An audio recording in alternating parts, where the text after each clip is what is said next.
창세기 22장 15절로 24절까지 말씀입니다. 같이 읽습니다. 시작.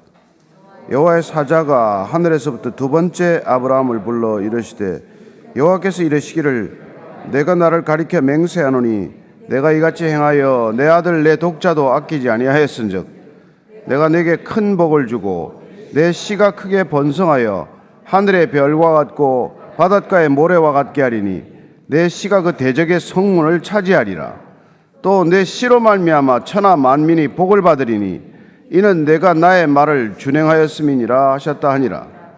이에 아브라함이 그의 종들에게로 돌아가서 함께 떠나 브엘세바에 이르러 거기 거주하였더라. 이 일 후에 어떤 사람이 아브라함에게 알리어 이르기를 밀가가 당신의 형제 나홀에게 자녀를 낳았다 하였더라. 그의 맏아들은 우스요 우스의 형제는 부스와 아람의 아버지 그무엘과 게셋과 하스와 빌다스와 이들랍과 부두엘이라. 이 8사람은 아브라함의 형제 나홀의 아내 밀가의 소생이며 부두엘은 리브가를 낳았고 나홀의 첩 르우마라 하는 자도 데바와 가함과 다하스와 마아가를 낳았더라. 아멘. 아브라함이 이삭을 번제로 드리라고 한다고 해서 드렸던 사건은 그야말로 그냥 우리가 가볍게 읽고 지나갈 일은 아니지 않습니까? 우리가 그 마음을 한번 느껴보지 않으면은 나중에 예수 그리스도의 십자가 사건을 이해할 수 있는 키를 놓치는 거나 마찬가지예요. 어떤 아버지든 어떤 부모든 자녀를 내어놓는다는 것은 사실 하기 불가능한 결단이에요. 그러니까 적어도 아브라함이 갈대아우를 떠난 지 이게 한 40여 년 만에 일어난 믿음의 변화라는 것을 우리가 우선 주목할 필요가 있습니다. 그 25년간 아들을 기다렸지만 안 나기 때문에 얼마나 아들을 놓고 속을 끓였겠어요. 나름대로 뭐 이스마엘 낳기까지 또 이렇게 이삭이 태어날 때까지 그가 견뎌했던 세월의 무게나 시간들도 우리가 한번 느껴볼 필요가 있지만 그렇게 얻은 아들, 정말 나이 100살에 얻은 아들, 하나님께서 몇 차례 약속 끝에 얻은 그 아들을 다시 내놓으라고 할 때 그걸 우리는 그냥 뭐 쉽게 읽고 지나가면 뭐 그만일지 몰라도 그 아브라함의 심경이 되어서 그걸 읽어보지 않으면 우리가 이 구원에 대한 큰 줄거리를 놓치게 되는 것이죠. 구원에 치르는 대가, 구원이 가지고 있는 어떤 의미나 그 값을 우리가 놓치게 된다는 것이죠.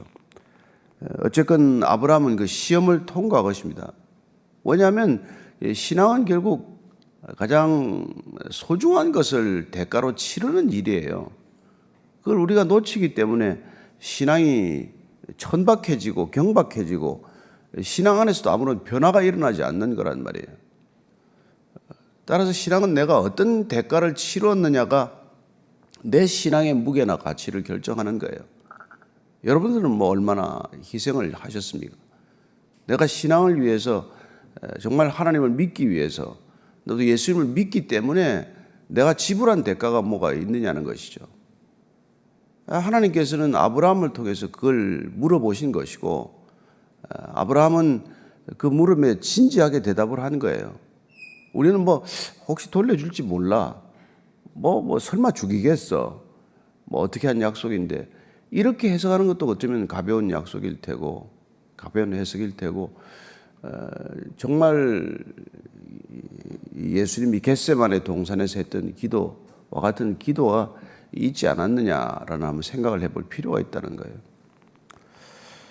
어쨌건 그 시험 하나님께서 그의 믿음을 보시고자 하는 것, 나는 너를 위해 내가 모든 것을 다 했는데 넌 나를 위해서 그렇게 대등한 그런 결단을 내릴 수 있느냐는 것이죠. 모든 걸 포기했다. 하나님이 뭐 그냥 아담과 하와 짓고 나서 뭘 포기했습니까 할지 모르겠지만은 정말 에덴 동산이라는 걸 전부 다 맡기지 않았습니까? 하나님께서 이 땅을 전부 창조하시고 나서 이 모든 걸 다 맡긴 거 아니에요? 그리고 모든 생물들을 이끌어서 아담에게 이름을 지으라고 하지 않았습니까? 창조에 동등한 권한을 허약한 거란 말이에요. 지은 건 하나님이지만 이름을 붙인다는 것은 창조의 파트너로서 인정한 것이고 그 모든 것을 허락했는데 그러나 그걸 제대로 관리하지 못하지 않았습니까? 그래서 아브라함을 통해서 그걸 회복하는 작업인데 그 회복할 파트너로서 하나님께서 아브라함이 이제 때가 이르렀나 무르익었나 마치 뭐 이렇게 감을 찔러보듯 그렇게 찔러본 것이죠, 여러 차례. 근데 그 마지막 테스트에 그는 드디어 시험에 통과한 것이죠. 그러니까 우리도 시험에 어떤 통과해야 할 그런 지점을 만난다는 것입니다. 그리고 다시 이제 여호와의 사자가 두 번째 아브라함을 불렀어요. 첫 번째는 뭐 그냥 이삭을 향해서 칼을 내리치려고 하는 순간 아브라함아 다급하게 부르셨지만 이번엔 좀 느긋하게 부르셨죠. 그래서 15절 17절입니다. 시작.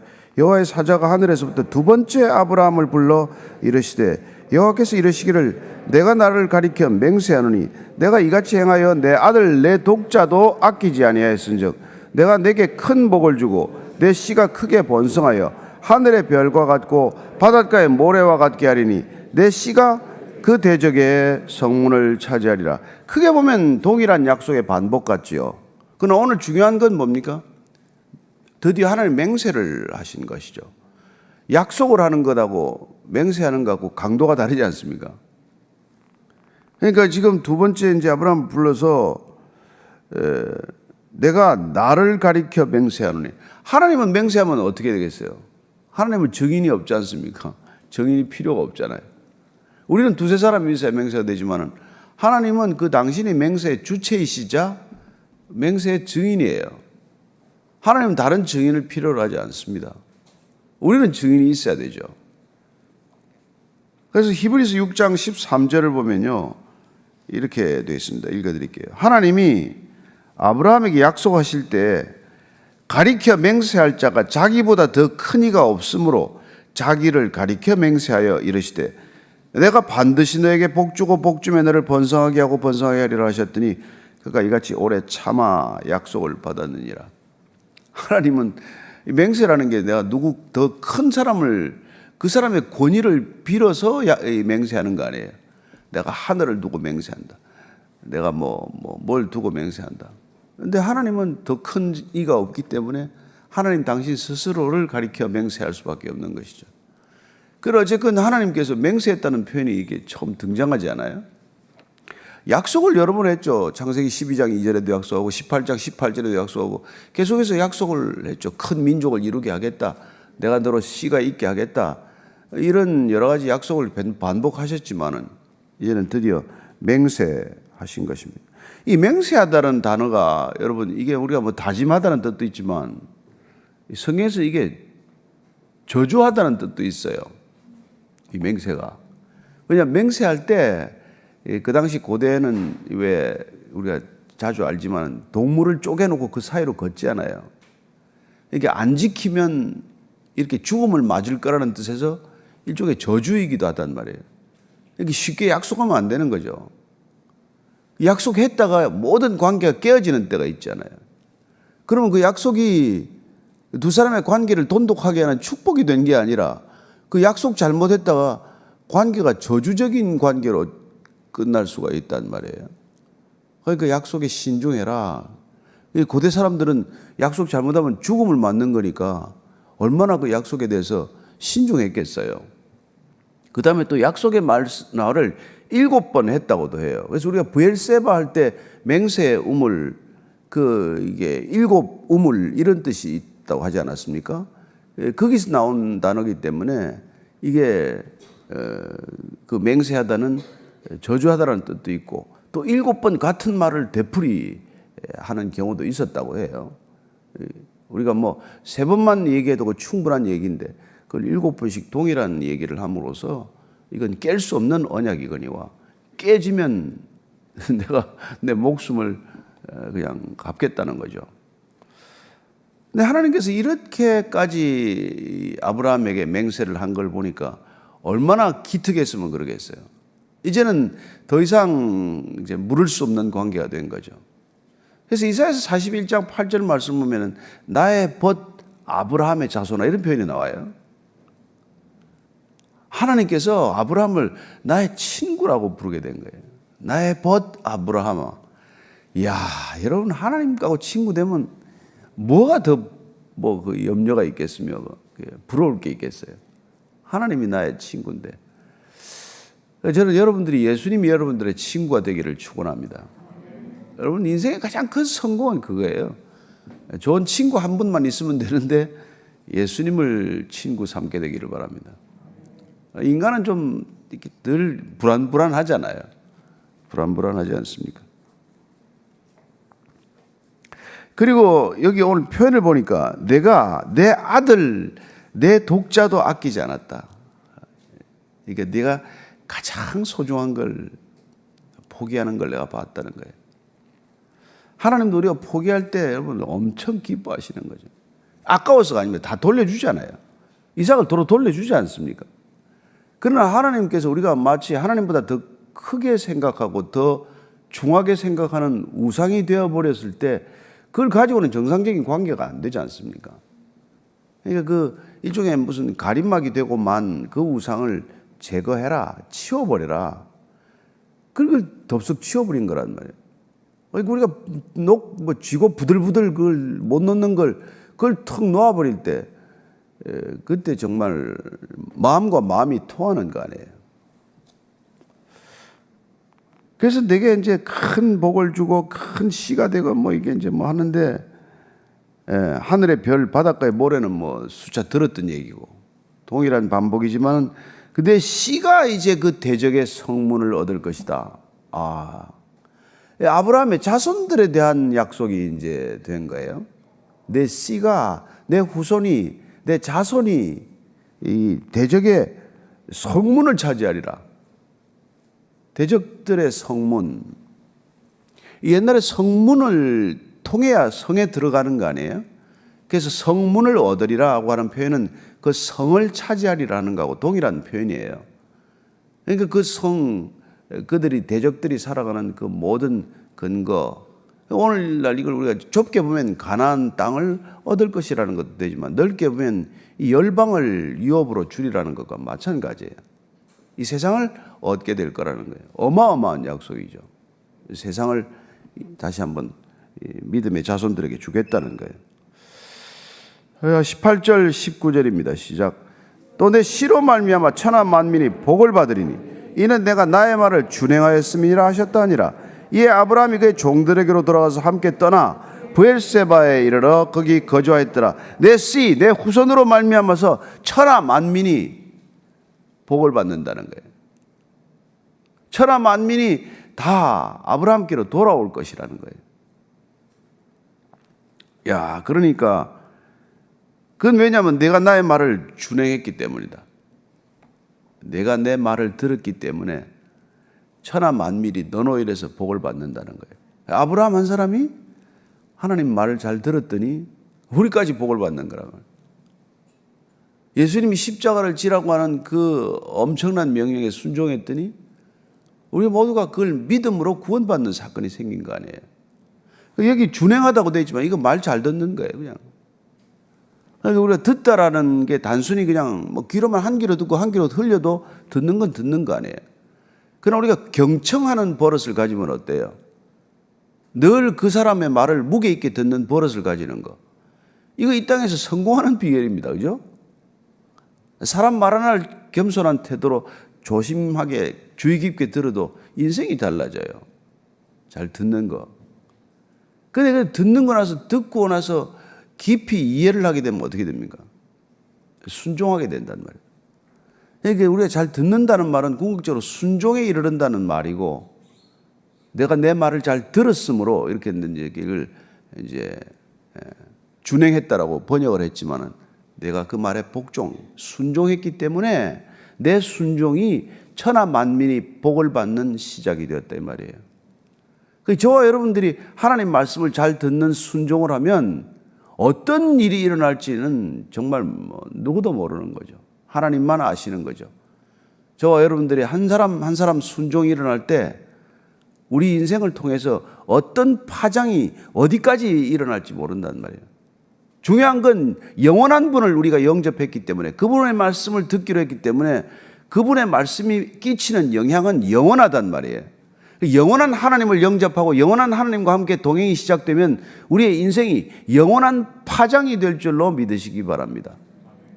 아브라함의 한 인생의 파장이 지금 우리에게 미친다면 또한 우리가 결단하는 이 믿음의 파장이 어디까지 이럴지 누구도 모른단 말이에요. 그래서 천하보다도 한 귀한 영혼이라고 한다는 것입니다. 주님께서 천하보다 한 귀한 영혼이라는 표현을 들으면 우리가 조금 뭐 이해가 잘 안 가잖아요. 사람 죽이는 게 이 보통의 세상에서 그 죽어가는 사람들은 다 뭡니까? 천하보다 귀하지 않아서 죽습니까? 그런 영혼의 가치를 모르기 때문에, 그 귀함을 모르기 때문에 우리는 인간을 얼마나 학대하고 얼마나 우습게 대하고 얼마나 그렇게 합니까? 그러나 비록 부족한 사람이라고 할지라도, 정말 서로 장애우라고 할지라도 그분이 한 사람 이렇게 주께로 돌이키면 하늘에서는 잔치가 일어나게 되고 말이죠.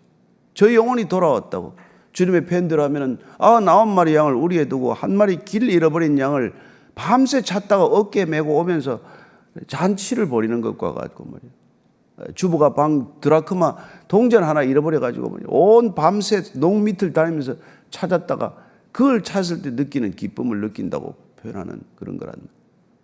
그리고 끝내 돌아온 탕자의 비유를 들어서 그 잃어버린 한 영혼을 얻는 것에 대한 기쁨을 우리에게 가장 리얼하게 들려준 게 예수님 아니십니까?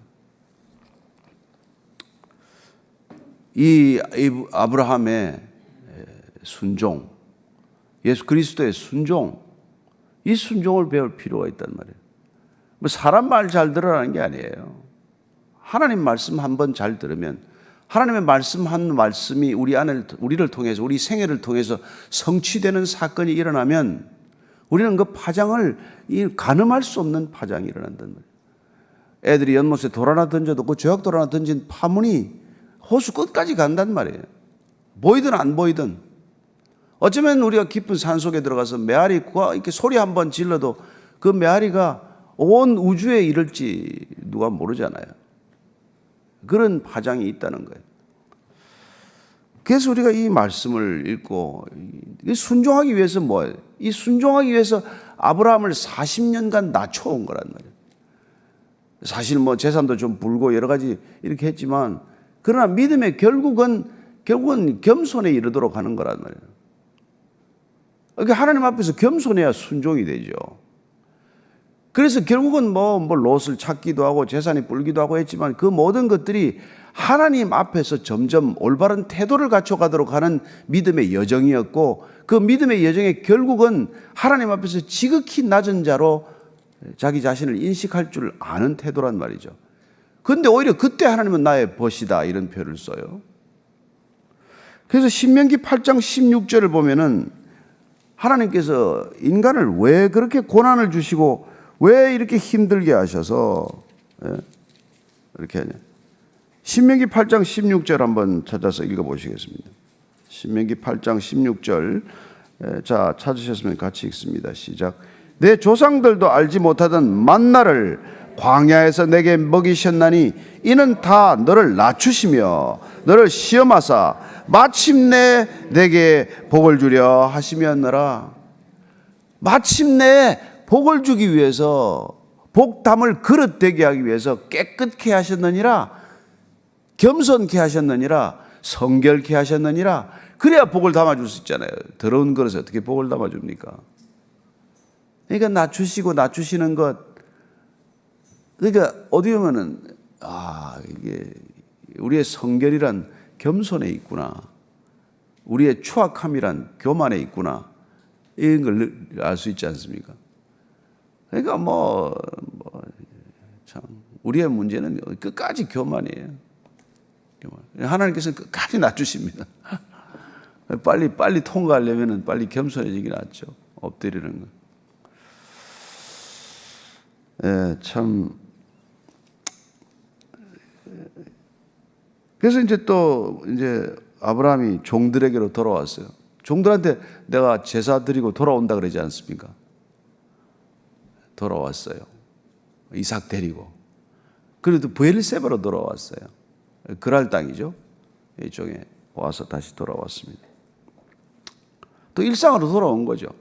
그럼 어마어마한 영적 체험이 일어나면 그냥 바로 입산 수도해야 됩니까? 그냥 가출해가지고 그냥 이제 뭐 사례도 필요 없고 이삭도 필요 없다. 나는 이제 하나님하고 둘이 살란다. 그게 아니라 일상으로 돌아온다는 거예요. 어떤 우리의 영적 체험에도 불구하고 우리는 다시 일상으로 돌아오게 돼요. 거기서 하나님을 이제는 드러내고 나타내는 삶이 시작이 되는 거죠. 이 20절 이하가 다 나홀의 후에 대한 족보가 나오는데 왜 이게 느닷없이 족보가 나홀의 족보가 끼었나 이렇게 생각할지 모르겠어요. 20절이 있습니다. 시작. 2일 후에 어떤 사람이 아브라함에게 알려 이르기를 밀가가 당신의 형제 나홀에게 자녀를 낳았다 하였더라. 이게 어떤 사람에게 알렸다라고 되어 있지만 원문에 보면 그냥 아브라함에게는 소식이 들렸다요. 누가 뭐 특별히 전해주었다고 하는 게 그건 소문이 바람결처럼 들려온 거예요. 나홀은 형제입니다. 아버지 데라의 형제죠. 그래서 이제 아브라함에게 이런 소식이 들렸는데 21절 이하입니다. 시작. 그의 맏아들은 우스요. 우스의 형제는 부스와 아람의 아버지 그무엘과 게셋과 하스와 발다스와 이들랍과 부두엘이라. 이 8사람은 아브라함의 형제 나홀의 아내 밀가의 소상이며 부두엘은 리브가를 낳았고 나홀의 첩 르우마라 하는 자도 데바와 가함과 다하스와 마가를 낳았더라. 야, 아브라함은 애 하나 이삭 하나 낳는다고 죽을 힘을 다했는데 이 또 형제지간에 하나는 또 자녀를 12이나 쑥쑥 낳았어요. 근데 이제 이 나홀이 낳은 이 아들 중에서 부두엘이라는 이름이 나와요. 그죠? 부두엘이 누굴 낳았다고 돼요? 리브가를 낳았다고 돼요. 이거 한마디 하려고 지금 족보가 등장한 거란 말이에요. 리브가는 24장에 이삭의 아내가 되는 여자 아니에요. 약속의 자손을 얻었는데 약속의 자녀만 줍니까? 이삭만 줍니까? 이삭의 아내도 준비하시는 하나님, 여호와 일의 하나님. 여러분들 어떻게 결혼하셨어요? 여러분이 키워서 데리고 삽니까? 어때? 느닷없이 그 남자 그 여자 어디서 나타났습니까? 여러분 우리 일생 가운데 하나도 설명되지 않아요. 뭘 합니까 우리가? 어쩌다가 그 사람 만났습니까? 어떻게 하다 그런 결혼이 일어났어요? 어떻게 하다 그런 자녀는 또 얻게 되었습니까? 우리가 하나도 설명되지 않고 우리가 하나도 제대로 알지 못하는 일들이 일생 동안 계속되는 일들이에요. 어쩌다가 저 사람 만나서 저 사람과 저런 관계를 맺고 어쩌다가 이렇게 얽히고 설킨 관계가 돼서 끊지도 못하고 풀지도 못하는 이런 관계가 됐는지 뭐가 하나 제대로 설명이 됩니까? 그러나 우리가 믿음을 눈으로 크게 뜨고 보면 하나님은 이 정말 열대 우림과도 같고 늪지대와도 이 인생 가운데 아니 어쩌면 도처에 지뢰를 깔아놓은 지뢰밭 가운데 우리를 그냥 야금야금 이렇게 데리고 가시고 또 한 사람을 저 멀리서 또 야금야금 데려와가지고 또 어디서 우연히 만나게 하시더니 또 눈이 번쩍 떼어가지고 서로 사랑하네 어쩌네 콩당콩당 하다가 가정을 이루게 하신단 말이에요. 그래서 그 복을 이어갈 수 있는 믿음의 가정을 만드시는 이 신묘막측한 인간사를 주관하시는 하나님의 섭리를 우리가 만분의 1인들 알겠으며 뭐를 알겠습니까? 그러니까 그냥 누가 다가오면 하나님이 주셨나 보다. 하나님이 보내셨나 보다. 그러고 살 수 있게 되길 바랍니다. 하나님은 이삭만 준비한 게 아니라 이삭의 배필도 돕는 배필 에제르도 준비하고 계셨다. 하란에서 브엘세바에서 이런 일들이 일어나는 것이죠. 저는 정말 우리가 성경을 읽으면 읽을수록 우리 자신이 어떤 큰 알지 못하는 손길에 붙들려서 이렇게 살아가는 인생인지를 조금씩이나마 눈을 뜨게 되는 것이라고 믿습니다. 특별히 창세기는 저와 여러분들에게 이런 놀라운 선물을 주는 것이죠. 왜요? 시작에 관한 책이니까, 기원에 관한 책이니까. 뭐가 어떻게 시작되었는지가 여기 보면 있단 말이에요. 인간은 어떻게 시작되었고, 가정은 어떻게 시작되었고, 형제지간의 갈등은 어떻게 시작되었고, 인간의 이 모든 얽히고 설킨 관계는 어떻게 시작이 되었고. 그래서 이 시작에 관한 책을 읽으면 우리가 다 알지는 못하되 그러나 조금씩 눈을 더 크게 뜨게 되고 우리는 어디서부터 나서 어디로 흘러가는 존재인지. 그래서 계시록적인 우리 삶의 마지막 장면들을 연상하면은 우리는 이 복잡한 세상 속에서 하나의 큰 물줄기, 그 흐름, 그 구원의 섭리라는 물줄기를 따라서 살게 된단 말이에요. 그러면 적어도 이 세상이 떠내려가는 아무 연유도 모른 채 그냥 죽으면 끝이지 하고 살아가는 세상과는 같은 삶을 살지 않게 된다는 거예요. 그걸 구원이라고 우리가 표현할지 모르겠지만 하나님께서 마치 건져내듯이 건져내어서 아브라함을 건져내듯 그렇게 우리를 건져내셔서 새로운 믿음의 삶을 걷게 하는 줄로 믿습니다. 오늘 아침에 기도할 때 이제 뭐 연휴도 끝나가는 날이고 하니까 하나님 또 새로운 삶이 시작되게 해 주옵소서. 우리에게는 날마다 새 영을 보이셔서 새로운 믿음으로 오늘 하루 또 살게 해 주옵소서. 어제의 믿음으로 오늘 살지 않게 하시고 오늘의 익숙함으로 내일 살지 않게 하셔서 늘 새로운 하나님, 날마다 새롭게 하시는 하나님의 영에 충만한 사람들 다 되게 해 주옵소서. 한번 우리 같이 기도하십시다. 하나님 아버지, 오늘 이 아침에 다시 한번 주님의 말씀을 듣습니다.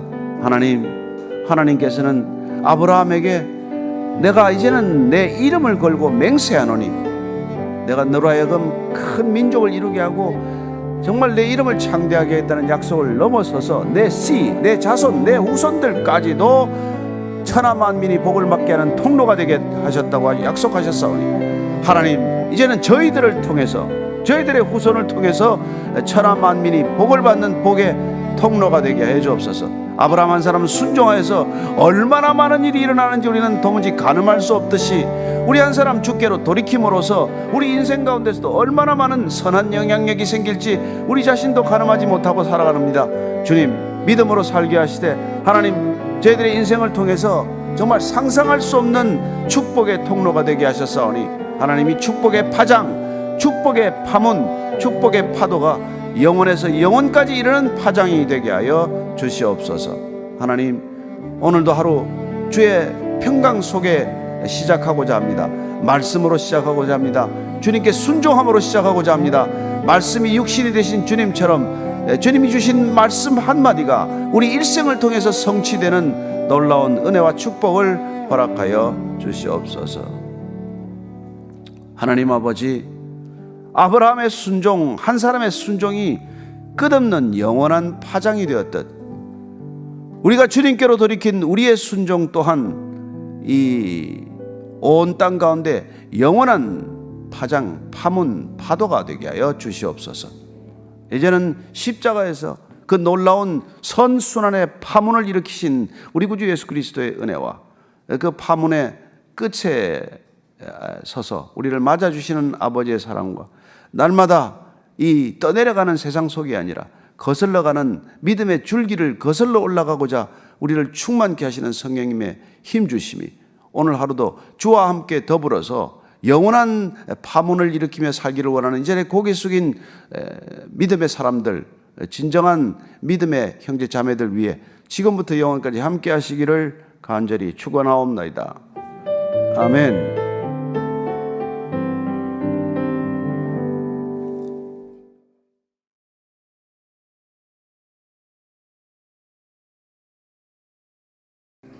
창세기 23장 1절로 20절까지 말씀입니다.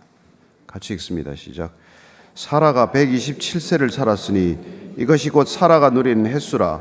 사라가 가나안 땅 헤브론 곧 기럇 아르바에서 죽음에 아브라함이 들어가서 사라를 위하여 슬퍼하며 애통하다가 그 시신 앞에서 일어나 나가서 헷 족속에게 말하여 이르되 나는 당신들 중에 나그네요 거류하는 자이니 당신들 중에서 내게 매장할 소유지를 주어 내가 나의 죽은 자를 내 앞에서 내어다가 장사하게 하시오.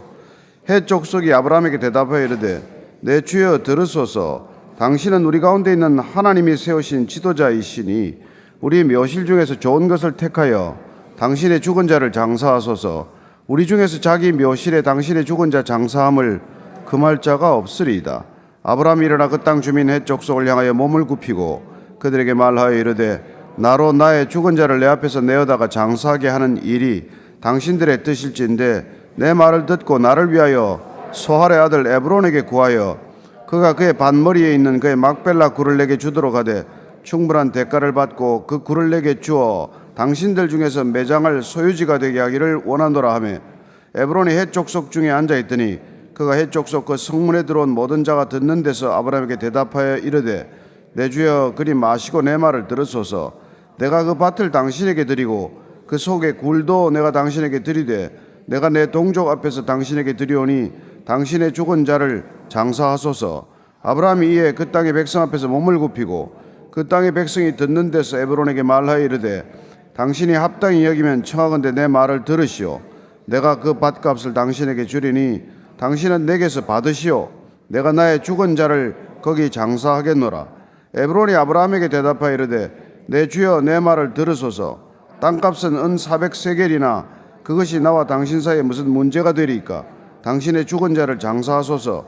아브라함이 에브론의 말을 따라 에브론이 헷 족속이 듣는 데서 말한 대로 상인이 통용하는 은 400세겔을 달아 에브론에게 주었더니 마므레 앞 막벨라에 있는 에브론의 밭 곧 그 밭과 거기에 속한 굴과 그 밭과 그 주위에 뚫린 모든 나무가 성문에 들어온 모든 헷 족속이 보는 데서 아브라함의 소유로 확정된지라. 그 후에 아브라함이 그 아내 사라를 가나안 땅 마므레 앞 막벨라 밭 굴에 장사했더라. 마므레는 곧 헤브론이라.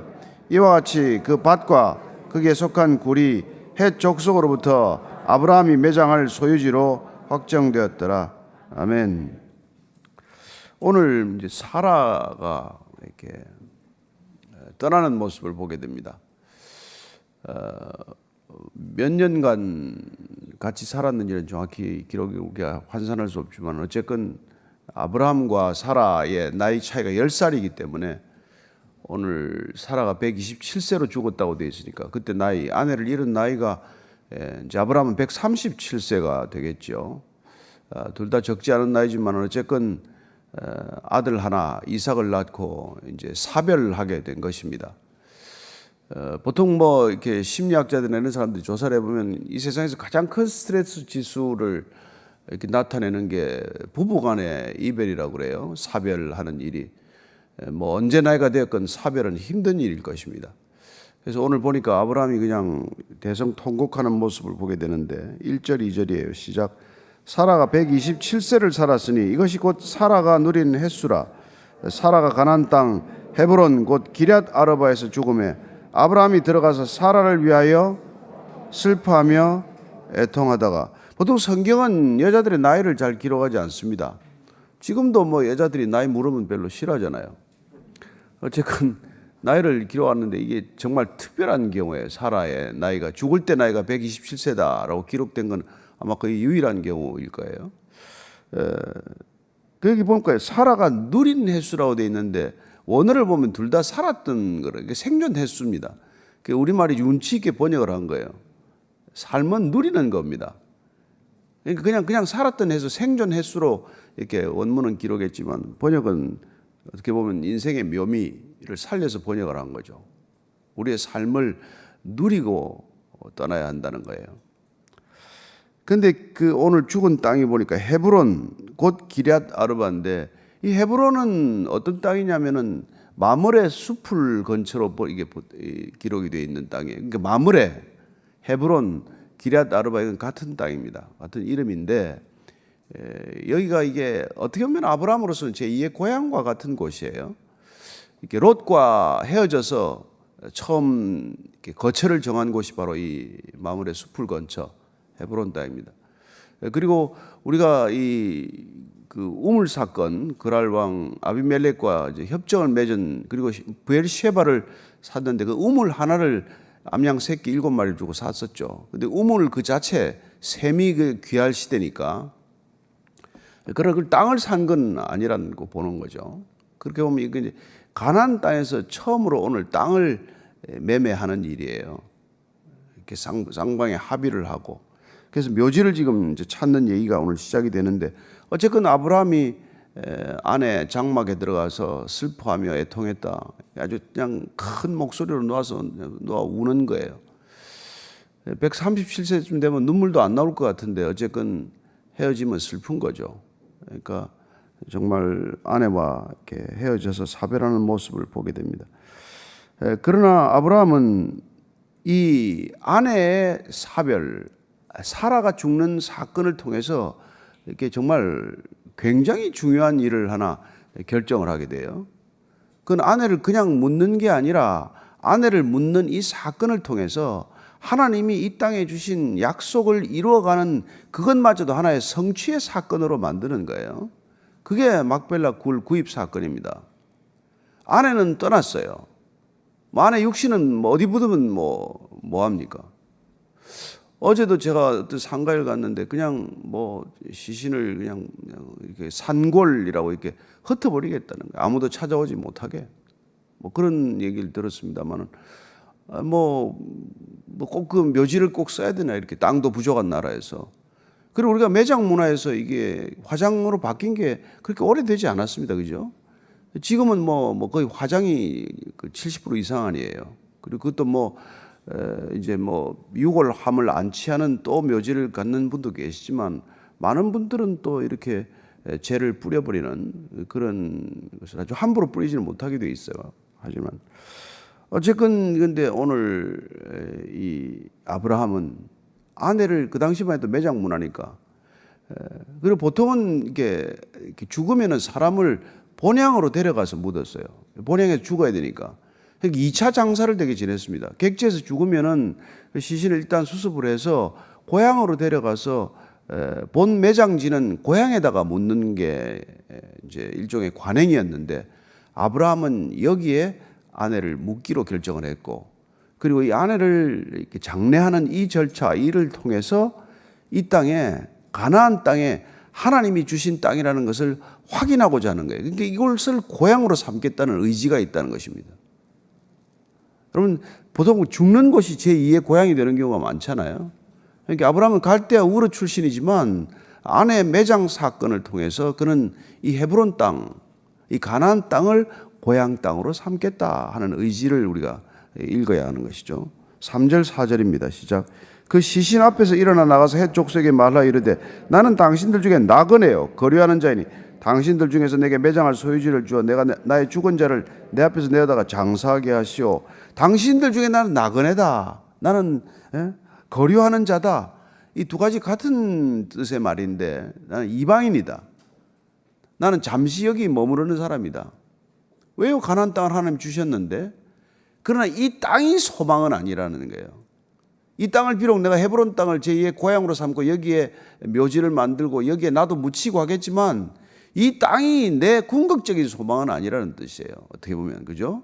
물론 헷 족속하게 하는 말은 그냥 겸손하게 나는 여기 원주민이 아니라 나는 거주민이요 체류자요 나그네요 하는 자기 신분을 이제 솔직히 바뀌는 거지만 그러나 그럼에도 불구하고 이곳에서 내가 내 영원한 소망을 갖고 살아가는 곳이 되게 하겠다. 그래서 히브리서 기자가 이걸 이렇게 해석을 해요. 히브리서 우리 한번 찾아봅시다. 오늘 우리가 이 땅을 해석하는 관점을 아브라함과 성경을 통해서 배울 필요가 있어요. 히브리서 11장입니다. 11장. 히브리서 11장 먼저 9절 10절부터 한번 읽겠습니다. 히브리서 12장 9절 10절. 자, 같이 읽습니다. 시작. 믿음으로 그가 이방의 땅에 있는 것 같이 약속의 땅에 거류하여 동일한 약속을 유업으로 함께 받은 이삭 및 야곱과 더불어 장막에 거하였으니 이는 그가 하나님이 계획하시고 지으실 터가 있는 성을 바랐습니다. 왜 그가 그 땅에 장막에 살면서 그 믿음의 유업을 자녀들에게 물려주었냐? 그건 하나님이 궁극적으로 계획하시고 짓는 영원한 새하늘 새 땅을 바라보는 이쪽의 전망대와 같은 거예요. 여러분 헤브론이라고 하는 이 땅은 영원히 사는 땅이 아니잖아요. 어쨌건 그는 나그네라는 삶 자체가 장막의 삶이란 말이에요. 우리 육신조차도 장막 아닙니까? 이 영원한 거처가 아니란 말이에요. 다 버리고 간단 말이에요. 그러니까 그런 헤브론의 그 터를 제2의 고향으로 삼는다고 하더라도 영원한 땅을 바라보는 이 땅이란 말이에요. 그런 의미에서 저는 우리가 사는 땅이 전망대다. 하나의 관망대다.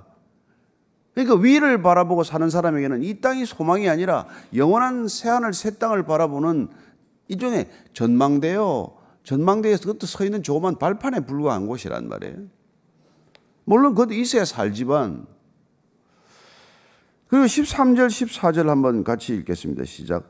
이 사람들은 다 믿음을 따라 죽었으며 약속을 받지 못하였으되 그것들을 멀리서 보고 환영하며 또 땅에서는 외국인과 나그네임을 증언하였으니 그들이 이같이 말하는 것은 자기들이 본향 찾는 자임을 나타냄이라. 왜 나는 나그네요 거류하는 자다 라고 말하느냐 하면 실질적으로 그가 원주민이 아니라는 말이기도 하지만 그러나 우리는 진정한 본향을 찾는 자다 하는 뜻을 나타냈다고 히브리서 기자는 해석을 하는 것이죠. 그러니까 아브라함이 나는 그 헷 족속들한테 나는 나그네요, 나는 이방 사람이요, 나는 거류민이요 하는 말을 하는 까닭은 우리가 진정한 본향을 찾는 사람입니다. 이런 마음을 가지고 살았다는 거예요. 그게 우리가 이 땅을 사는 마음이어야 한다는 뜻이기도 하고요. 그죠? 16절 한 절 더 읽고 다시 돌아가겠습니다. 시작. 16절 시작. 그들이 이제는 더 나은 본향을 사모하니 곧 하늘에 있는 것이라. 이러므로 하나님이 그들의 하나님이라 일컬음을 받으심을 부끄러워하지 아니하시고 그들을 위하여 한 성을 예비하였느니라. 아멘. 아멘. 우리는 한 성이 예비되어 있는 사람이다. 하늘에 영원한 거처가 마련되어 있는 사람이다. 예수님께서 오셔서도 이 약속을 확인하셨다. 예수님께서는 내가 떠나면은 너희에게 더 큰 유익이 있을 터인데 그것은 내가 가서 너희들이 영원히 머무를 거처를 마련하고 너희들을 데려올 성령을 내가 보내줄 것이다. 이게 믿음의 약속 아닙니까? 근데 여기서 천년만년 살 것처럼 그렇게 욕심내고 살 게 뭐 있어요? 나그네 삶인데 짐을 점점 줄이다가 떠날 때가 가까우면 점점 흥분이 되고 사실 기다려지고 이런 게 있어야 정상 아니겠어요? 아이고 이제 몇 년이나 살래나 자꾸 슬퍼하는 게 아니라 영원한 거처를 사모하고 사는, 그래서 우리에게는 그런 천국 소망이 날마다 있어야 되는 거예요. 그래야 좀 여기 좀 미련을 덜 갖죠. 덜 좀 싸우고 덜 좀 괴롭고 그렇잖아요. 이렇게 좀 좋은 표정을 좀 지어보세요. 안 좋습니까? 참. 그러니까 이제 헷 족속이 이렇게 대답하는 거예요. 5절 6절의 시작. 헷 족속이 아브라함에게 대답하여 이르되 내 주여 들으소서.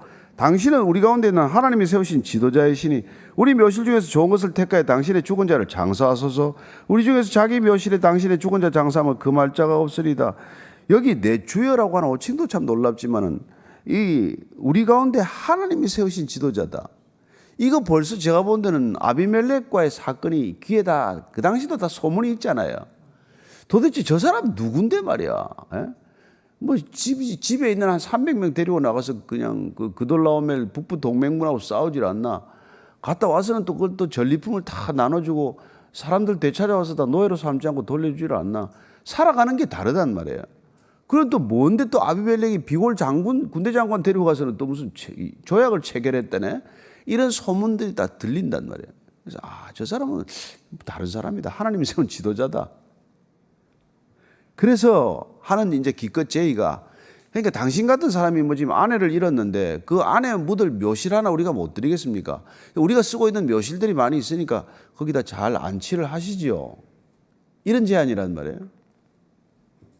그때 아브라함이 일어나서 뭐라 그럽니까? 7, 8, 9절이에요. 시작. 아브라함이 일어나 그 땅 주민 헷 족속을 향하여 몸을 굽히고 그들에게 말하여 이르되 나로 나의 죽은 자를 내 앞에서 내어다가 장사하게 하는 일이 당신들의 뜻일진데 내 말을 듣고 나를 위하여 소알의 아들 에브론에게 구하여 그가 그의 밭머리에 있는 그의 막벨라 굴을 내게 주도록 하되 충분한 대가를 받고 그 굴을 내게 주어 당신들 중에서 매장할 소유지가 되게 하기를 원하노라 하며, 대개는 그 당시에 굴에다가 이제 이렇게 장사를 지냈어요. 아니면 지하에다가 이렇게 방을 여러 개 만들어서 거기다 묘실로 삼았습니다. 이게 천년 동물이나 이런 것들이 되게 이제 봐서 묘지로 삼은 것이죠. 어떻게 보면은 지금 아브라함은 그걸 눈여겨 봐둔 거예요. 저 굴을 깼다가 내 아내를 장사를 지내야 되겠다. 그래서 에브론이라는 사람한테 소유자까지 확인하고 그 사람 굴을 내가 사도록 해달라. 이렇게 이제 제안을 한 거란 말이에요. 근데 해외 사람들은 그냥 아내 그냥 시신 적당히 장례를 치르시오. 우리가 어디든지 당신이 원하면 묘실을 내어드리겠습니다. 근데 그렇게 하지 않는다는 거예요. 자, 그래서 이제 10절 이하입니다. 시작. 에브론이 헷 족속 중에 앉아있더니 그가 헷 족속 곧 성문에 들어온 모든 자가 듣는 데서 아브라함에게 대답하여 이르되 내 주여 그리 마시고 내 말을 들으소서. 내가 그 밭을 당신에게 드리고 그 속에 굴도 내가 당신에게 드리되 내가 내 동족 앞에서 당신에게 드리오니 당신의 죽은 자를 장사하소서. 에브론이라는 사람이 생각보다 또 대인이에요. 그냥 묘실 하나 내준다는 게 아니라 그냥 그 밭을 당신에게 그냥 드릴 테니까 거기다가 그냥 그러면 장례를 치르시오. 그러니까 일정한 땅을 그냥 무상으로 주겠다는 거예요. 사실 그때 땅이라는 게 땅값이 어디 있겠습니까? 지금이야 평당 얼마다 하고 난리도 아니지만은 그때는 눈앞에 있는 게 다 땅인데 그러니까 그 뭐 묘지 써봐야 얼마나 쓰겠어요. 그러니까 좀 가져가시오. 땅이 뭐 앞에 뭐 수십만 평 있으면 그 뭐 몇 평 주는 게 어렵습니까? 400~500평 주는 게. 근데 그렇게 얘기를 했더니 아니 이 아브라함이 그렇게 안 하는 거예요. 참. 그래서 12절 13절입니다. 시작. 아브라함이 이에 그 땅의 백성 앞에서 몸을 굽히고 그 땅의 백성이 듣는 데서 말라 이르되 당신이 합당히 여기면 청하건대 내 말을 들으시오. 내가 그 밥값을 당신에게 주리니 당신 내게서 받으시오. 내가 나의 죽은 자를 거기 장사하겠노라. 이게 지금 성문 앞에서 이루어지는 일이에요. 사람들이 다 보고 있습니다. 그 이제 본격적인 거래를 하는 것이죠. 그래서 그냥 줬다 공짜로 얻었다는 소리 나는 안 듣겠다. 이건 내가 분명한 소유지로 확정하겠다. 이게 아브라함의 의도란 말이에요.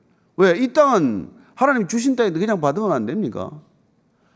하나님이 약속한 땅이지만은 여러분 인간은 그 대가를 지불하고 하나님의 약속을 이루어드리는 내가 도구가 되겠다는 거란 말이에요.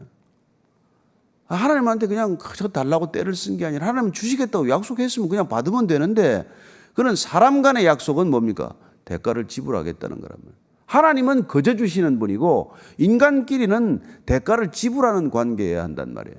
인간끼리는 공짜가 없단 말이에요. 아브라함이 정확한 사람이죠.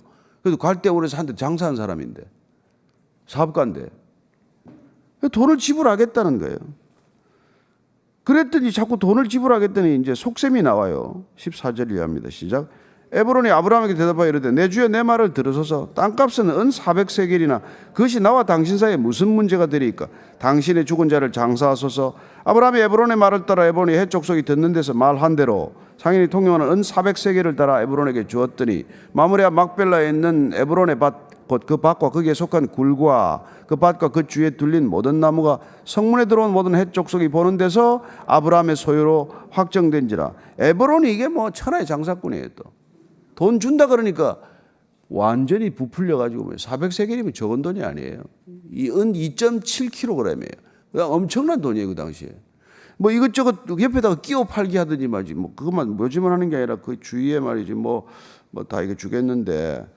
이게 뭐 400세겔인데 그거 내가 받겠냐? 그냥 써라 그러니까 이게 뭐 딱 줘. 야, 주는 신용 뭐 그냥 그저 지는 신용만 하고 돈은 더 챙기는 거예요. 아랍 사람들하고 장사하면 안 됩니다. 못 이깁니다. 유대인, 아랍인, 중국인 절대로 우리가 못 이기는 사람들이에요. 그래가지고는 그걸 갖다가 여러분 예레미야서에 가보면은 그 아나도스에 있는 밭을 삼촌 아들한테 사는데 예레미야가 얼마 주고 산지 아십니까? 17세겔 줬다고 돼 있어요. 17세겔. 성전 터 사는데 그게 아라우나의 타작마당을 50세겔 주고 사요. 오므리 왕이 그 저기 사마리아 성 하나 사는 게 은 6,000세겔로 삽니다. 그런 시대인데 400세겔이니까 뭐 온퍽 바가지 쓴 거죠 사람들 앞에서. 그런데 이제 아브라함 치사하게 안 깎습니다. 그래? 400세겔 주지 뭐. 달아서 다 줘요. 참 재밌는 재미없어요?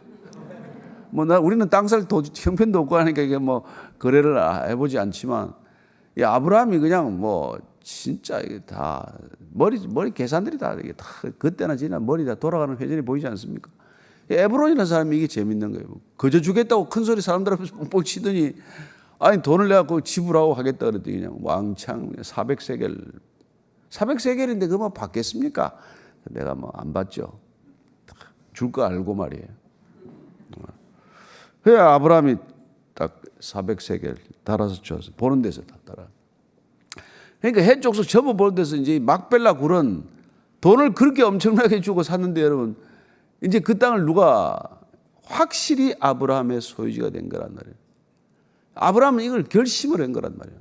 내가 어떤 대가를 지불하더라도 땅을 확정 짓겠다. 여기 지금 사람만 묻습니까? 나도 묻혀야죠. 아브라함도 나중에 여기 묻힙니다. 막벨라 그래. 나중에 또 누가 묻힙니까?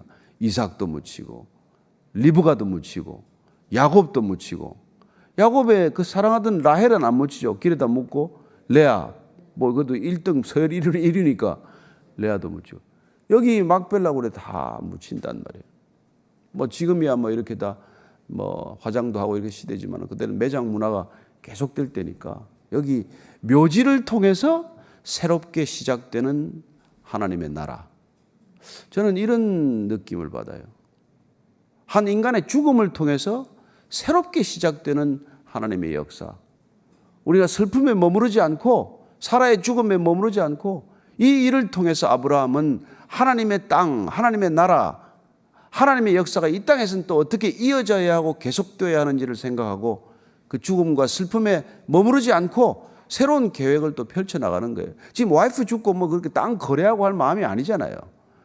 그렇지만은 그 슬픔에 머물러 있지 않고 슬픈 건 슬픈 거고 또 눈물은 눈물이고 우는 건 우는 거지만 또 이 땅을 내가 구입을 해서 이 땅에서 영원한 땅을 바라보는 전망대로 내가 삼겠다. 여기 전망대를 하나 만든 거란 말이에요. 그리고는 늘 이 땅을 바라보는 것이 아니라 이 땅의 전망대란 하늘의 땅을 바라보는 새하늘 새 땅을 바라보는 그런 관망대가 되게 하는 삶을 시작이 되는 거예요. 저는 이게 우리 그리스도인들의 삶이라고 믿습니다. 여러분들이 이 땅에서 열심히 살겠지만 또 살다가 헤어지겠지만 사별하겠지만 그러나 죽음도 끝이 아니요.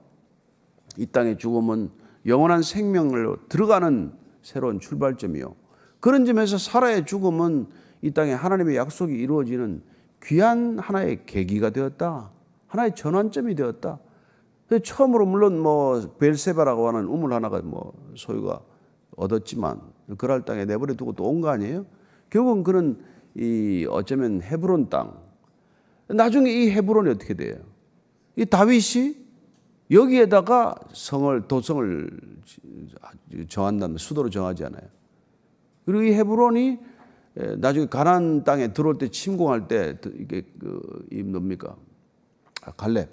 갈렙이 헤브론 산지를 요구하잖아요. 여기가 이스라엘 백성들에게는 영적인 지주와도 같고 영적인 고향과도 같은 곳이 되는데 그게 누구로부터 시작이 됐어요? 아브라함으로부터 시작됐단 말이에요. 그리고 이 헤브론은 사통팔달하는 요지예요. 좀 높은 곳이기도 해서 방어에도 좋고. 그래서 이 어떻게 보면은 뭐 막벨라 굴 하나 살 때야 뭐 무슨 생각이 있었겠어요. 그러나 아브라함은 여기서부터 영원한 땅을 바라보고 이스라엘 백성들이 살아갈 걸 뭐 염두에 두고 이런 일들이 시작이 된단 말이에요. 그래서 우리 인생 가운데 여러분들이 크고 작은 일들을 많이 경험하시겠지만 그 모든 크고 작은 일들이 하나의 목적, 영원한 땅을 바라보는 영원한 하나님을 사모하는 그런 일들의 출발점이 되기를 바랍니다. 오늘 하루도 정말 하루를 시작하면서 말이죠. 그냥 오늘도 뭐 골치 아픈 일들만 생각하고 시작하는 것이 아니라 영혼을 사모하는 마음으로 눈을 높이 들고 기도의 자리에서 다시 하나님을 만나고 그리고 그 영혼을 사모하는 마음으로 오늘 이 잠시 하루를 또 영혼으로 가득 채우는 하루가 되게 하셔서 이 하루가 흘러 지나가는 시간이 아니라 영혼 속에서 같이 기억되는 시간 되게 하시기를 축복합니다.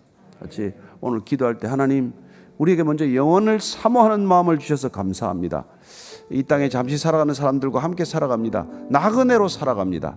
정말 거류자로 살아가고 이방인처럼 살아가지만 그러나 우리에게는 영원한 땅을 사모하는 마음을 주셨고 또 영원한 거처를 약속해 주셨사오니 오늘도 그 땅을 사모하는 마음으로 이 땅을 살게 하여 주옵소서. 한번 같이 기도하십시다. 하나님 아버지 사랑하는 오늘 주의 백성들 이제 연휴를 마치고 또 삶의 전장터와도 같고 정말 어렵고 힘든 삶의 환경으로 나아갑니다. 하나님 가벼운 마음으로 나아가게 하시고 이 땅에 거류민으로 살아가는 홀가분한 마음으로 이 땅이 전부라고 생각하고 사는 사람들과 함께 부딪히며 살지 않고 저들에게 화평케 하는 자로 살게 하시고 하나님께 주신 놀라운 비전, 크고 놀라운 비전, 영혼을 사모하는 마음과 함께 영원한 거처를 이미 약속하셨사오니 이미 우리는 확정된 본향을 갖고 있사오니 우리는 소천, 귀천이 우리의 목적임을 다시 한번 기억하는 하루가 되게 해 주옵소서. 늘 메멘토 모리, 죽음을 기억하라고 하셨지만 우리는 영생을 기억하는 자로 살게 하셨사오니 죽음을 기억하는 선을 넘어서서 영생을 사모하고 영원을 바라보며 영원한 거처를 본향으로 삼고 살아가는 사람답게 살게 하여 주시옵소서. 하나님 아버지 늘 죽음을 두려워하는 사람들과 함께 살아갑니다. 죽음의 덫에 걸려서 어쩔 줄 모르는 사람들과 함께 살고 이 땅이 전부인 것으로 알고 살아가는 사람들과 함께 살아가는 세상이지만 그러나 주님께서 우리는 본향, 영원한 본향을 알게 하셨고 보게 하셨고 사모하게 하셨사오니 오늘도 그 본향 찾는 자답게 사는 하루가 되게 하여 주옵소서. 이제는 십자가에서 그 본향을 가르쳐 주신 우리 구주 예수 그리스도의 은혜와 그 본향을 알고 찾아오는 자마다 맞아주시는 아버지의 사랑과 날마다 이 땅에 소망 두지 않고 본향에 사모토록 하는 성령님의 기름 부으심이 오늘도 정말 믿음의 사람으로서 하루를 살기를 원하는 이전에 고개 숙인 모든 믿음의 형제자매들 위해 진정한 교회 위에 지금부터 영원까지 함께 하시기를 간절히 축원하옵나이다. 아멘.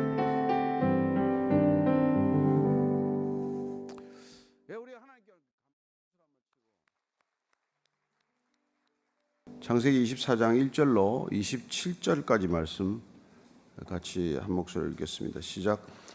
아브라함이 나이가 많아 늙었고 여호와께서 그에게 범사의 복을 주셨더라. 아브라함이 자기 집 모든 소유를 맡은 늙은 종에게 이르되 청하건대 내 허벅지 밑에 내 손을 넣어라. 내가 너에게 하늘의 하나님 땅의 하나님이신 여호와를 가리켜 맹세하게 하노니 너는 내가 거주하는 이 지방 가나안 족속의 딸 중에서 내 아들을 위하여 아내를 택하지 말고 내 고향 내 족속에게로 가서 내 아들 이삭을 위하여 아내를 택하라. 종이 이르되 여자가 나를 따라 이 땅으로 오려고 하지 아니하거든 내가 주인의 아들을 주인이 나오신 땅으로 인도하여 돌아가리이까. 아브라함이 그에게 이르되 내 아들을 그리로 데리고 돌아가지 아니하도록 하라. 하늘의 하나님 여호와께서 나를 내 아버지의 집과 내 고향 땅에서 떠나게 하시고 내게 말씀하시며 내게 맹세하여 이르시기를 이 땅을 내 씨에게 주리라 하셨으니 그가 그 사자를 너보다 앞서 보내실지라. 내가 거기서 내 아들을 위하여 아내를 택할지니라.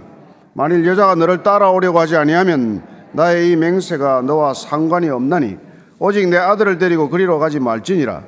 그 종이 이에 그의 주인 아브라함의 허벅지 아래 손을 넣고 이 일에 대하여 그에게 맹세하였더라. 이에 종이 그 주인의 낙타 중 10피를 끌고 떠났는데 곧 그의 주인의 모든 좋은 것을 가지고 떠나 메소포타미아로 가서 나홀의 성에 이르러 그 낙타를 성박 우물 곁에 굴렸으니 저녁 때라. 여인들이 물을 기르러 나올 때였더라. 그가 이르되 우리 주인 아브라함의 하나님 여호와여 원하건대 오늘 나에게 순조롭게 만나게 하사 내 주인 아브라함에게 은혜를 베푸시옵소서. 성중 사람의 딸들이 물 기르러 나오겠사오니 내가 우물 곁에 서 있다가 한 소녀에게 이르기를 청하건대 너는 물동이를 기울여 나로 마시게 하라 하리니 그의 대답이 마시라.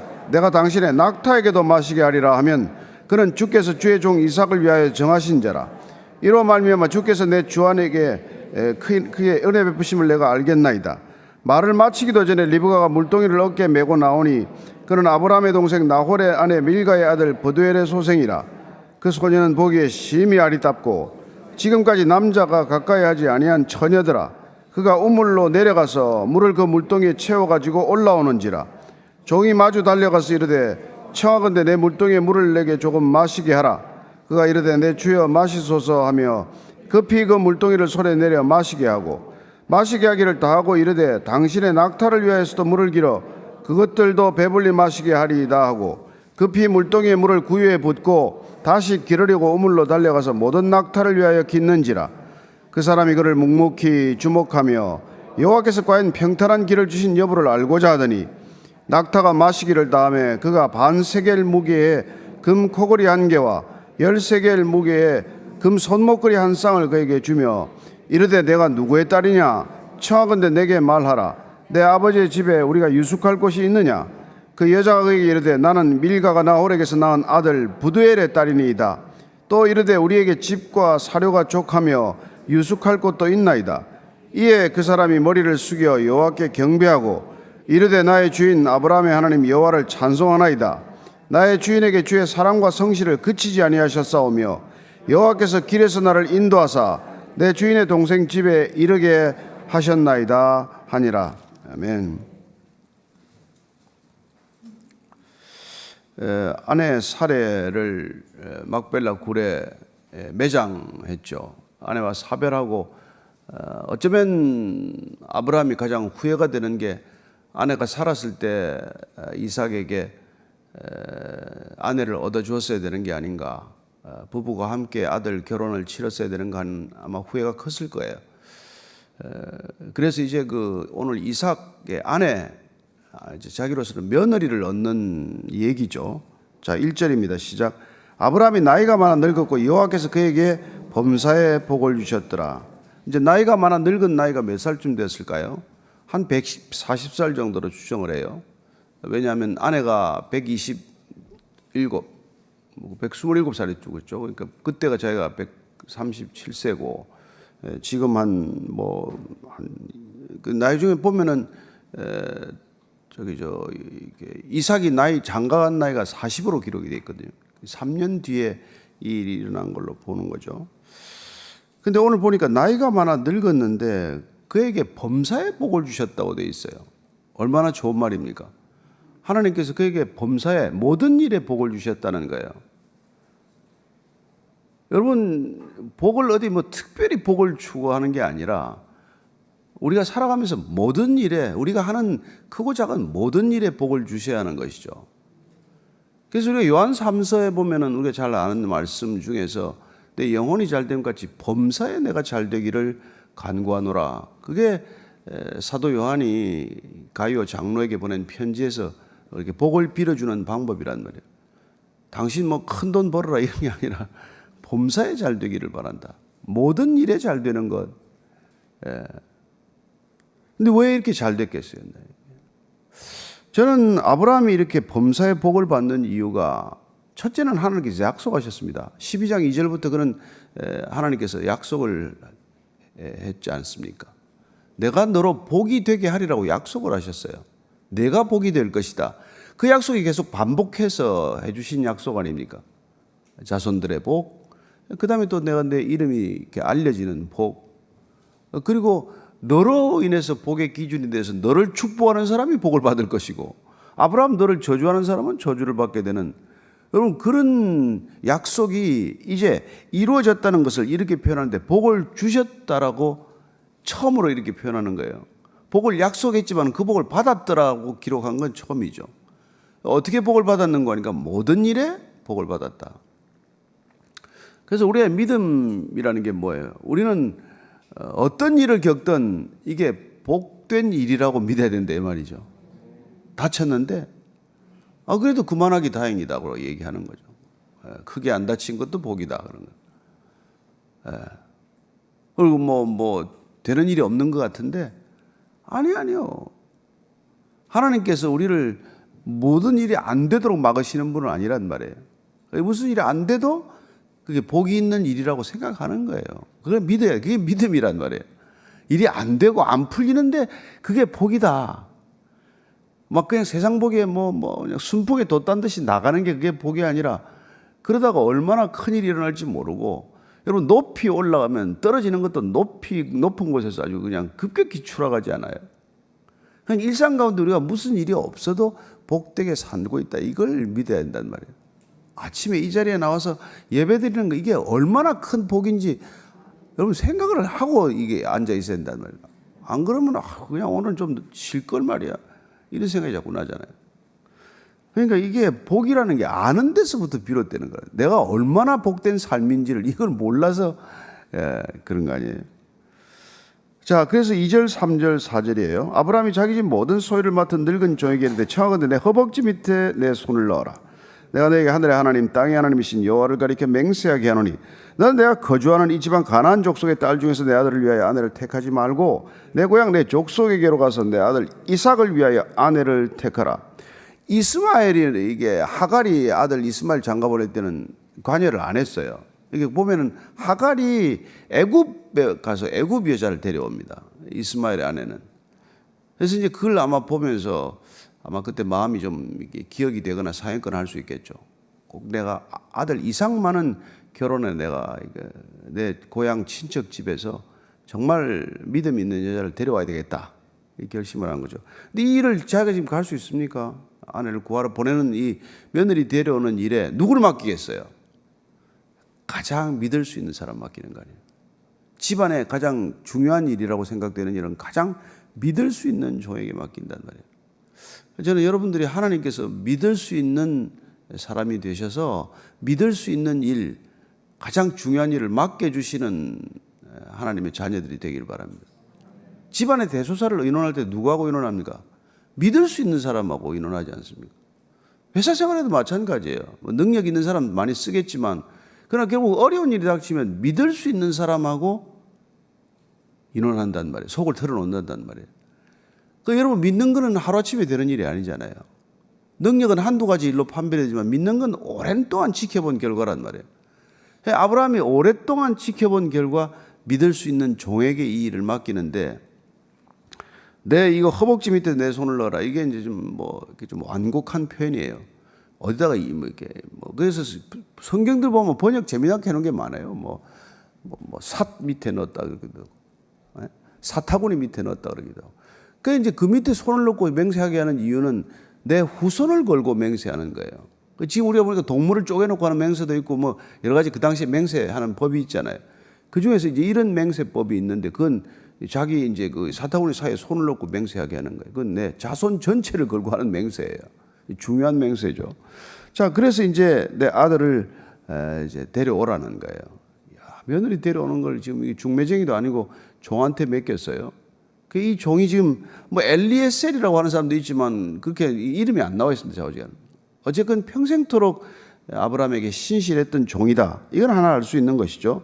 그래서 5절 6절이에요. 시작. 종이 이르되 여자가 나를 따라 이 땅으로 오려고 하지 아니하거든 내가 주인의 아들을 주인이 나오신 땅으로 인도하여 돌아가리까. 아브라함이 그에게 이르되 내 아들을 그리로 데리고 돌아가지 아니하도록 하라. 근데 종이 참 지혜로워요. 근데 내가 가서 이삭을 며느리를 찾겠는데 오라 그러는데 안 오면 어떡합니까? 그 여자가. 그럼 이삭을 내가 데리고 가서 보통 가면 거기서 좀 살다가 오든지 이래야 되거든요. 그렇게 해도 됩니까? 안 된다. 근데 아브라함이 지금 나이 140이 됐는데 총기가 흐려지지 않았어요. 내 아들을 그리로 데려가지 마라. 내가 떠난 땅으로 데리고 가지 마라. 거기서 며느리는 데리고 오지만 내가 그리고 돌아가지는 않는다. 이게 여러분 신앙입니다. 한번 나온 곳 쳐다보지도 마세요. 돌아보다가 어떻게 됐어요? 롯의 아내가 되지 않아요. 소금 기둥 되지 않습니까? 우리는 신앙이 뭐예요? 어디서 시작이 됩니까? 돌이킴으로부터 시작이 된단 말이에요. 회개로부터 시작이 된단 말이에요. 회개란 우리가 살아가던 삶의 방향 전체를 뒤로 돌린 거 아니에요. 돌이켰는데 그리로 다시 돌아가지 말아야 된단 말이에요. 회개란 돌이킬 수 없는 돌이킴이란 말이에요. 돌아가서는 안 되는 길이란 말이에요. 아브라함이 이 생각이 지금 확고한 거예요. 비록 그가 가나안 땅에서 기근이 들어서 애굽 땅도 다녀오고 했지만 내가 떠난 갈대아 우르로 돌아가서는 안 된다. 이런 게 삶의 전체 태도 속에 배어 있단 말이에요. 그러니까 아들도 그리 데려가서는 안 된다. 나도 물론 그렇게 돌아가지 않겠지만 그래서 저나 여러분들이 한번 떠난 곳을 이렇게 돌아가서는 안 된다는 거예요. 여러분 그러면 뭐예요? 가장 큰 벌은 뭐예요? 떠난 곳에 또 돌아가게 되는 게 여러분 그게 벌입니다. 벌. 출애굽한 백성들이 다시 애굽을 그리워하다가 어떻게 됩니까? 마찬가지죠. 가나안 땅에 들어간 백성이 또 어떻게 됩니까? 나중에 이 출애굽한 이스라엘 백성들이 가나안 땅에서 다시 바벨론으로 돌아가는 게 가장 큰 심판 중에 심판이에요. 바벨론 포로로 끌려가는 게. 역대하서 마지막 에 가면 역대하 36장 20절에 이런 말이 있어요. 읽어드릴게요. 칼에서 살아남은 자를 그가 바벨론으로 사로잡아가며 무리가 거기서 갈대아 왕과 그의 자손의 노예가 되어 바사국이 통치할 때까지 이러니라. 이게 여러분 하나님께서 출애굽시켜 놓은 백성들이 다시 과거로 돌아갔을 때 그래 너희들이 처음 출발했던 원점으로 내가 되돌려 놓아 볼게. 그게 바벨론 땅으로 돌아간 사건이란 말이에요. 그러니까 여러분 신앙은 앞을 보고 가는 거예요. 저 여러분들이 이제 앞만 보고 가는 겁니다. 뒤에 섭섭한 일이 있더라도 다 버리고 뒤에 영광스러운 일이 있더라도 다 버리고 그거 기억하지 말고 라떼 되지 말고 우리가 어떻게 하든지 카푸치노가 되든지 딴 걸 해야지 라떼 자꾸 좋아하면 안 된다는 거 아니에요 젊은 애들이. 그래서 요새 나는 라떼 안 시킵니다. 안 시키는데 자 7절 이하의 시작. 하늘의 하나님 여호와께서 나를 내 아버지의 집과 내 고향 땅에서 떠나게 하시고 내게 말씀하시며 내게 맹세하여 이르시기를 이 땅을 내 씨에게 주리라 하셨으니 그가 그 사자를 너보다 앞서 보내실지라. 내가 거기서 내 아들을 위하여 아내를 택할지니라. 만일 여자가 너를 따라오려 가지 아니하면 나의 이 맹세가 너와 상관이 없나니 오직 내 아들을 데리고 그리로 가지 말지니라. 그 종이 이에 그의 주인 아브라함의 허벅지 아래 손을 넣고 이 일에 대하여 그에게 맹세하였더라. 야, 보니까 이 종이 이제 지혜로워요. 이게 물어보고 확인하고 떠난단 말이에요. 거기 가서 이런 일이 일어나면 얼마나 난감합니까? 마음에 드는 며느리를 만났는데 나는 가지는 않는다. 이삭 데려와라. 그러면 이게 또 왔다 가야 되잖아요. 그럴 때 안 따라 나오면 그건 내 며느리 아니다. 이 답을 듣고 간단 말이에요. 그렇죠. 우리는 뭐 아브라함 입장이 아니라 오늘 종의 입장에서 한번 생각해 보자는 말이에요. 무슨 일을 맡았는데 그 일을 믿어주고 맡겼는데 그 일을 어떻게 풀어나가느냐는 순서가 있단 말이에요. 종에게 신임을 얻을 때까지도 오랜 시간이 걸렸지만은 그게 일을 맡겼을 때 우리가 그 일을 어떤 순서대로 풀어가야 되나? 첫 번째 그 주인의 뜻을 마지막까지 확인해야 된단 말이에요. 제가 이 버릇이 없어서 인생이 꼬여가지고 아주 고생한 사람입니다. 내가 말을 들으면 그냥 나 혼자 생각하고 나 혼자 막 달려가는 거예요. 그럼 내 뜻으로 일을 하는 거예요. 그러면 뭐 책임을 모두 다 내가 져야 되는 것이죠. 뭐 잘해도 주인이 별로 기뻐하지 않아요. 윗사람이. 저 녀석은 늘 제 마음대로 일을 하는구만 이런 생각을 준단 말이에요. 끝까지 시키신 사람의 뜻을 확인하는 버릇.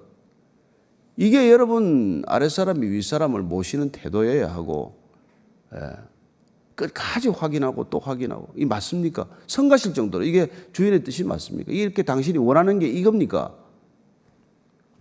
뭐 참 저는 지금도 좀 아슬아슬해요 사실. 조심해야 돼요. 여러분들에게 조심하라고 그러는 거예요. 근데 조금 머리가 좀 똑똑하거나 빠른 사람이 이런 사람들은 꼭 자기 생각대로 해요. 근데 한국인들이 그런 기질이 강하다는 거예요. 그래서 건축을 하면은 꼭 설계도대로 안 하고 지가 좋은 대로 해요. 근데 나중에 감리도 귀찮으니까 감리 지가 원하는 사람하고 또 짜고 감리를 내. 그래서 건물이 무너지는 거예요. 근데 막 지 하고 싶은 대로 하다가 저렇게 오징어 게임회가 상도 받고 뭐 이런 또 탁월한 예술적 감각이 드러나는 건 있는데 어쨌건 충실하게 일하는 데는 이게 약하단 말이에요. 이게 중요해요. 자, 10절 이하입니다. 시작. 이에 종이 그 주인의 낙타 중 10피를 끌고 떠났는데 곧 그의 주인의 모든 좋은 것을 가지고 떠나 메소포타미아로 와서 나홀의 성에 이르러 그 낙타를 성박 우물 곁에 꿀렸으니 저녁 때라 여인들이 물을 기르러 나올 때였더라. 그가 이르되 우리 주인 아브라함의 하나님 여호와여 원하건대 오늘 나에게 순조롭게 만나게 하사 내 주인 아브라함에게 은혜를 베푸시옵소서. 자, 갔는데 성박 우물 곁에, 옛날에는 우물 곁이 이게 다 이 동네 여인들이 모이는 곳 아니에요. 우물가에서 무슨 일이 많이 일어났잖아요. 그래서 보면은 뭐 모세도 우물가에서 십보라를 만나게 되고 또 뭐 나중에 또 이게 야곱도 우물가에서 라헬을 만나고 이런 일들 있잖아요. 이게 뭐 카페였나? 하여튼 뭐 그런 사람들이 모이는 장소란 말이에요. 여기를 이제 간 거죠. 어디를 가야 이 며느리감을 볼 수 있냐? 또 안 가네. 그래서 이제 갔어요. 갔는데 가서 기도부터 한단 말이에요. 저는 이 가는 기간이 꽤 길어요. 한 열흘 길 정도 되는데 이 길을 가는 동안도 이 종은 기도하면서 갔다고 믿습니다. 근데 우물가에 이르러서 기도를 또 하는 거예요. 다 일이 시작이 될 때 또 기도하는 겁니다. 그리고는 뜻밖의 이런 기도를 해요. 아브라함의 주인 아브라함의 하나님 여호와여 오늘 나에게 순조롭게 만나게 해주시되 내가 순조롭게 만나고 내 일이 되는 게 아니라 이 일은 어디 가야 내 주인 아브라함의 일이니까 내 주인 아브라함에게 은혜를 베풀어 주옵소서. 이게 중보기도 아니에요? 우리 기도의 자리에서 나를 위해 기도하는 게 아니라 내가 그렇게 마음에 품놓은 사람 어떻게 하든지 주님을 소개하고 싶은 그 사람에게 은혜를 베풀게 해주시옵소서. 그러니까 아브라함은 이 일을 이렇게 이 종에게 맡긴 이후로 걱정할 게 없는 사람이에요. 이 사람의 신실함, 성실함, 꼼꼼함, 자상함, 그리고 빈틈없음, 그리고 무엇보다도 하나님을 향한 경외감 이런 게 다 두루두루 갖춰진 사람이란 말이에요. 이런 사람을 우리는 주인 같은 종이라 그래요. 근데 많은 우리의 사람들을 보면 종 같은 주인, 무책임한 종 같은 주인들이 많아요. 많지만은 주인 같은 일은 참 종을 만난다는 게 인생의 가장 큰 복이에요. 그래서 아브라함이 물론 재물의 축복도 받고 이런 것도 받았지만 저는 이런 종을 만난 축복. 이게 사람의 축복이 가장 큰 축복입니다. 그렇지 않아요? 여러분들 일생 동안 좋은 사람 만나게 해달라고 기도해야 돼요. 아니면 배우자 기도 말고 그것도 중요하지만 그 못지않게 우리가 일생 동안 정말 요나단과 다윗과 같은 그런 좋은 만남, 일생 동안 서로를 위해서 함께 기도할 수 있는 기도의 동역자, 이런 분을 만나게 해달라는 거 말이에요. 꼭 요란을 떨고 무슨 친한 거 티를 내고 이게 아니라 그저 말없이 묵묵하게 있어도 항상 나를 마음에 품을 수 있는 사람, 이런 친구를 만나는 게 얼마나 인생의 큰 복인지 몰라요. 다 우리가 외로워서 병든 거고, 다 고독해서 병 생긴 거예요. 이게 다 할 말 이렇게 속에 있는 말 털어놓을 데가 없어가지고, 오죽 속에 있는 말 털어놓을 데가 없어서 돈을 주고 의사한테 찾아가서 털어놓겠습니까? 그걸 우리는 정신과라 불러요. 속에 있는 말을 못해다 생긴 병을 가서 털어놓느라고. 목사도 그렇고 목회도 그런 것 중에 하나죠. 와서 자꾸 상담하겠다고 하는 게 뭐예요? 이 얘기 좀 들어달라는 거예요. 오늘 하나님한테 얘기하세요. 하나님한테 얘기 못하는 사람들이 자꾸 다른 사람한테 얘기를 해요. 13, 14절이에요. 시작.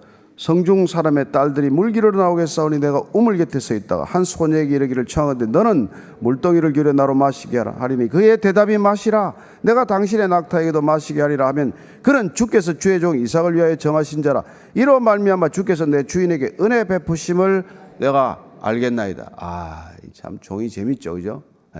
하나님한테 조건을 내거는 거예요. 내가 물을 좀 마시자 했는데 이 여자가 정말 사랑이 많고 남을 향한 배려심이 있으면 당신 낙타에게도 내가 물을 마시게 하겠다. 여기까지 한 걸음 더 나가는 이런 성품이라면 하나님이 주시는 배필로 내가 이삭의 배필로 알겠습니다. 이 기도를 한 거예요. 여러분, 이런 기도도 믿음이 있어야 합니다. 왜 우리가 이런 기도 잘 안 하는지 아시죠? 기도가 응답 안 될 거라고 본인이 생각이 때문에 안 한단 말이에요. 그리고 또 안 되면 하나님이 체면을 구길까 봐서 또 여러분들 하나님을 너무 생각해. 불신이요, 불신. 저는 이런 기도 좋아하진 않지만 이것도 믿음이 정말 좋아서 하는 기도예요. 하나님이 들어주실 것이다. 안 나타나면 이거 아닌 거죠. 그러니까 내가 물을 마시자 했는데 어떻게 낙타에게까지 내가 마시게 하리라. 이게 굉장히 어려운 조건이거든요. 낯선 사람에게도 그런 친절을 베풀기가 쉽지 않지 않냐. 그것도 또 처녀가 어떤 외간 남자한테, 낯선 남자한테 말이죠. 근데 이런 조건을 내면 이제 15, 16절 시작. 말을 마치기도 전에 리브가가 물동이를 어깨 메고 나오니 그는 아브라함의 동생 나홀의 아내 밀가의 아들 부두엘의 소생이라. 그 소녀는 보기에 심히 아리따웠고 지금까지 남자가 가까이 하지 아니한 처녀더라. 그 우물로 내려가서 물을 그 물동이에 채워가지고 올라오는지라. 기도를 마치고 이렇게 마치기가 무섭게 눈을 들어보니까 리브가가 물동이를 들고 어깨 메고 오는 거예요. 그런데 참 여기 보니까 이름이 이제 소개가 됐는데 아브라함은 물론 누군지 모르죠. 그런데 종은 모르는데 아브라함의 동생 나홀의 아내 밀가의 아들 부두엘의 소생, 이거 앞에 나왔잖아요. 얘 소개하느라고 앞에 나홀의 집안에 족보가 다 나왔단 말이에요. 부두엘의 이제 딸, 동생이 딸이죠, 그죠? 부두엘의 소생이라. 그리고는 이제 물동이 오니까 17절부터 20절까지 한번 읽어봅시다. 시작.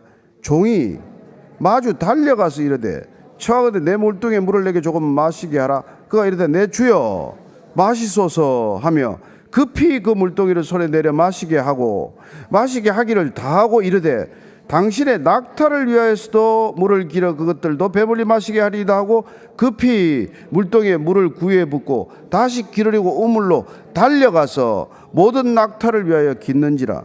여기 지금 주목해야 될 단어가 있어요. 반복되는 단어. 종이 기도를 하고 리브가를 보고 달려갔다고 되어 있어요. 달려갔다고.